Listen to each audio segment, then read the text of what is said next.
Question and answer, Brian. What is a change order? There's a lot of different, definitions of what a change order is. What is an actual change order? So change order is anything that is maybe unforeseen on a project that is not captured in the original scope.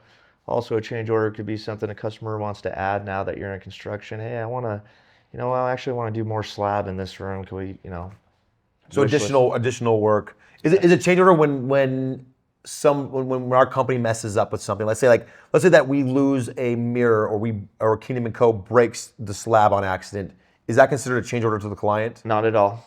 That's something that we eat every time. We would not expect you to cover something that was our fault.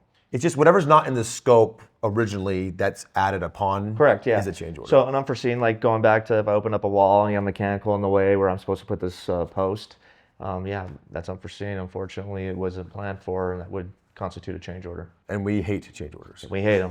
That's why we do our due diligence in the pre-construction, and we try to go in and see, could there be, we break holes in walls and we look and to make it to where we mitigate those change orders. Yeah, lots of our competition love change orders because that's where they make all their money. It's true. They underbid and they make money off of change orders. 100%. It's very normal. Can I design my project myself? That's a good question. Let's say I was going to do a remodel and I was like, I can design this myself. Anybody can do it, but at the end of the day, you're probably going to spend 10 times more because you're going to be redoing a lot of stuff that you hate. There's a lot to say with interior designers, knowing functionality and the way a home should flow. A lot of people think they're designers and they realize they get done with it. Man, I only have 2 bathrooms. That's so far. My guests here. That's what's so good with working design build. They know what that framework looks like. Right. So if I was going to design my own house, I would say the answer would be yes and no. Meaning, of course, you can design it. Yeah. But then when we have a process where we vet the plans, and if there's a lot of missing things, then we'll have to go back to you and redesign. And so the answer is you could. But the key is we need every detail, because if we can't hand it off to our field guys with specifics we have a checklist of every detail that needs to be in there. If you can't design it to those details, then I would say no. But if you are able to, then I'd say yes. Yeah, I agree with that. And just so you know, it's an overwhelming process because it sounds silly, but down to your door stops, you have to purchase those, your faucets, your sinks, your slabs, your flooring.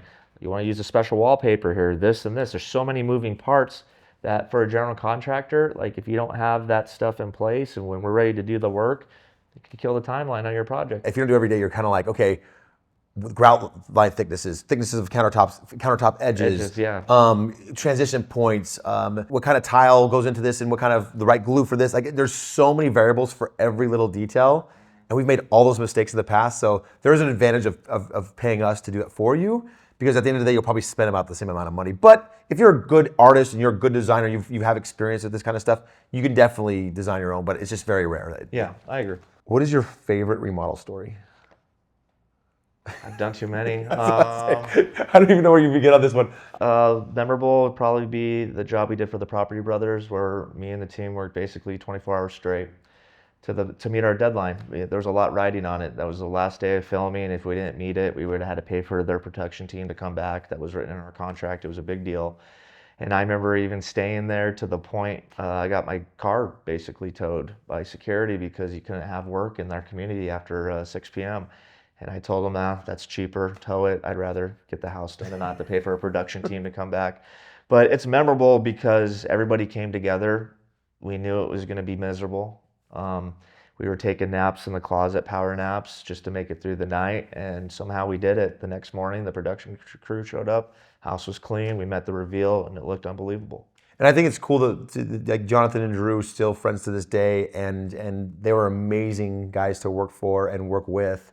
And watching you guys do that work was incredible. I mean, these were full remodels in 7 weeks. I mean, crazy stuff. We tiled a fireplace that was 25 foot tall by probably 14 feet wide, 2 feet deep, in 12 hours, nonstop. And we'll never do it again. Never. We almost died. Yes. I remember coming and bringing you a blanket one night because you were like, hey, so I brought you a pillow and a blanket because you said you needed to spend the night there. So yeah. I remember leaving in the middle of the night, bringing that over to you guys just to help you out. So that was a really cool experience. It was a memorable one for sure.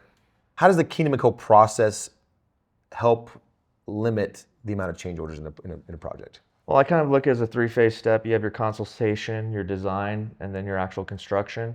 And we take the time that's necessary in each phase because you don't want to rush it, start the job, and then take steps back to move forward. It's critical in the design that we have everything called out, that when we're done with that, we know what we're building. And that sets us apart. A lot of contractors in town will start without even having the finishes called out. Again, another area for change orders to come into play because, oh, you're picking out large format tile as opposed to typical 2x4 porcelain or whatever. Yeah, that's 4 times as much to install. But Brian, they were so much cheaper at the very beginning. Yeah, exactly. That's why. Yeah. So, yeah. What warranties and post-occupancy services should I expect? Like, and once I finish the project, sometimes projects there's a few things that we need to clean up or fix up or things like that. Like, so what are some things like how what should I expect once the project's completed? What should I expect? So at the end of the project completion, we're gonna walk with the customer and we're gonna identify the punch list in a formal format. We're gonna type it, send it to the customer so he knows exactly what needs to be done to be finished. Again, we strive to not have a punch list at the end, but if there is, that's the first thing we do. Once we finish that punch list, we're at substantial completion. That's when, we square up. We then go into what's known as the warranty phase. If anything pops up, you call us, we're going to take care of it. Now, our warranty consists of a 1-year, I like to say bumper to bumper, a 10-year structural. But we've always lived the way of if something's wrong and we were your contractor, please call us. We're going to make it right, even if it's 2, 3, 4 years down the road. Right. Because the relationship's more important to us than making that extra couple $100 to send somebody out there to Right. fix it. No, it's not worth it. Yeah, exactly. Okay, can Kingdom & Co. handle complex hillside or view lots in Las Vegas? Yes, we have great trade partners. We've done them already. I mean, They're challenging though, right? I mean, they're very challenging. Yes, you have some of the retention that's involved. You have layered retention going up into these cliff sides. I mean, it's complex, but what's great is we have partners, great engineers that give us the details needed to accomplish them. And there's some projects on our website right now that you can see where we've gone into the cliffside, and they're beautiful. the engineering on that is very important. Yes, it's crucial. Dirt compaction, very important. Soils reports, very important. Yeah, so even though like in a job you have what's called a QAA, it says all the inspections you're supposed to get on something like that, and even any job we do, if like we'll get some new builds where it doesn't even say that you need to do a concrete pour observation. I still do it every job because I don't want to have any issues. I have them come take the moisture of the concrete, they take cylinders, test it. So we go above and beyond our third parties, even if they're not required. So something like that, being on a cliffside home or a retention wall, I'm calling third party for compaction, rebar, third party for the backfill observation to make sure we're meeting our detail of the gravel going up against a retention wall. These are the certain things that if you're not experienced in it, I mean, Catastrophic. it's catastrophic. It's life safety. It's a major lawsuit. It's a company ender. It's something that, again, you want to vet your general contractors to make sure they're actually can do this type of work. All right, what is considered a major remodel versus a cosmetic refresh? Like, what's some of the things that go into that? So I like to call them like a facelift. That's just where we're going in and redoing surfaces. I'm not changing any of the walls. I'm not moving your island, saw cutting stuff. I'm just going in and beautifying the home. Structural is, we're going in there. We're pouring new footings because I'm changing a structural wall. I got to put post beams in. We're opening up a floor plan. I'm adding a bathroom, or I'm moving the location of a bathroom. That's major structural. What are some of the pros and cons of open plan versus defined spaces in luxury homes? That's a good question, and it's interesting because I see people trying to push for more specific spaces again. Yeah, because I'm an open concept guy. You go to my house, I have the one wing where the kids are, and then my great room through my kitchen completely open because I like that feel. Well, and I think to me the argument I have to some of these designers who are pushing this is like I think that people want the open concept for the kitchen and living room because when people are cooking or entertaining, they want to have like a Super Bowl party. They want everybody to be together. Yeah. But I definitely agree with the point of like, okay, maybe a separate office that's a little further away, or a library, or a place where there's more refuge. Mm-hmm. So I can definitely see, or maybe a dining area that's more formal, so you can have more of a specific experience. So I can see it being almost a hybrid of having an open space and specific areas to where it's not connected to the main area.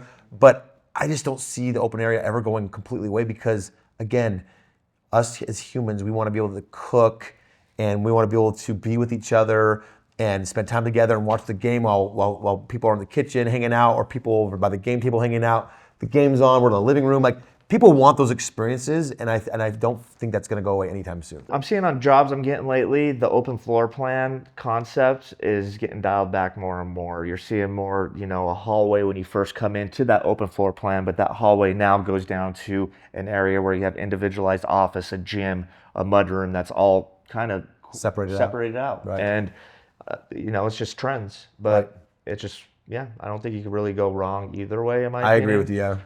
But if it was me, I'm all about the open plan. I like to be able, like you said, have parties, or my wife's cooking, to be able to like joke with her in the same room. Right, exactly. So- I see a lot of realtors, I talk to them, the open floor concept is still very desirable, but there is specific areas that people want to have more privacy. When is the best time to start a consultation if you want your projects completed by the end of summer or holidays of next year? Right now is the time, if you're looking to get work done in the summer, because we're in the winter months right now, in the beginning of November, is probably the time you want to get in for your consultation. During the holidays is a good time to get started, get the ball rolling, start having your consultations, seeing if it's within the budgets, and then you can start design sometime in January, finish in the springtime, and then you can hopefully finish it by the holidays of next year. Again, you don't want to rush the design and planning phases. This is your dream home. You want to do it right. So right now, I would say for next holidays, this is the time to get in. Agreed.